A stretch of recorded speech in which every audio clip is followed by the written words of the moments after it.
పూజ చేసి దాని మీద వంట చేస్తే తినదంటే ఈవిడ. అదే నిజమైతే రైతు భూమి పూజ చేసే వరి పండిస్తున్నప్పుడు నువ్వేం తినకూడదు? మరి తినేస్తున్నావే. షాపుల్లోంచి నువ్వు బ్యాగులు తీసుకొచ్చినప్పుడు దాని మీద ఎవరి ఫోటోలు ఉంటున్నాయి? వారి ఇష్టదైవం ఫోటోలే ఉంటున్నాయి. మరి ఎలా తెచ్చుకుంటున్నావు? ఉదయం నువ్వు షాపుకి వెళ్ళి 1 కేజీ షుగర్ కావాలని అంటే ఫస్ట్ వాళ్ళు షాప్ తెరిచి ఏం చేస్తారు?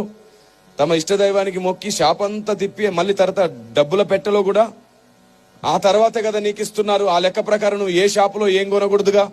మరి ఎందుకు కొంటున్నావు? చివరికి కటింగ్ షాప్కి వెళ్తే కూడా వాడు పూజ చేయకుండా కట్ చేయట్లేదు. ఎందుకు కట్ చేయించుకుంటున్నావు? ఇలాగే ఆలోచిస్తూ పోతే నువ్వు బస్సు ఎక్కావు. బస్సు ఎక్కగానే ఖచ్చితంగా అతను ఏం చేస్తాడు? ఓ అగరొత్తి వెలిగించి పూజ చేసుకుంటాడు. ఆ తర్వాత బస్ స్టార్ట్ చేస్తాడు. ఆ లెక్క ప్రకారం నువ్వు ఏం ఎక్కకూడదు. ట్రైన్ ని ఎవరో ఒక కేంద్ర మంత్రి వచ్చి పూజ చేసి ప్రారంభిస్తాడు. అలాగైతే నువ్వేం ఎక్కకూడదు. ఇలా ఆలోచిస్తే నువ్వు వేసుకున్న బట్టలు ఏదో ఒక షాప్ లో పూజ చేసినాక అమ్మారు. అప్పుడు నువ్వేం వేసుకోకూడదు. చూసారా? ఈ వీచే గాలి ఉంది చూసారు. ఈ గాలిని హైందవ సహోదరులు వాయుదేవుడా అని మొక్కుతారు. అప్పుడు నువ్వు ఏం పీల్చకూడదు. అప్పుడు కదా చచ్చూరుకుంటావు. బుద్ధి లేని లాజిక్లన్నీ పెట్టి క్రైస్తవ్యాన్ని ఇంకా వ్యతిరేకంగా శత్రువులుగా మార్చేస్తారా? సువార్తకి ఇంకా ఆటంకంగా నిలబడతారా? ఇలాగ ఆలోచిస్తే మీకు తెలుసా, మీరు వేసుకునే చెప్పులు, మనం వాడే ఫోన్,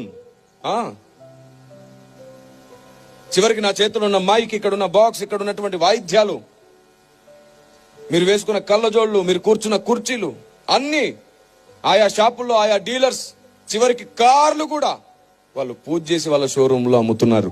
ఆ లెక్క ప్రకారంగా మనం ఏ వస్తువు కొనలేంగా. ఇంకా మీకు బాగా ఇష్టమైన వస్తువు గురించి చెప్పనా? బంగారం. ఏ మార్వాడి అయినా పూజ చేయకుండా బంగారం తయారు చేస్తాడా? ఆలోచించిన ఆశాభంగం తెచ్చి ఇక్కడ పడేయండి.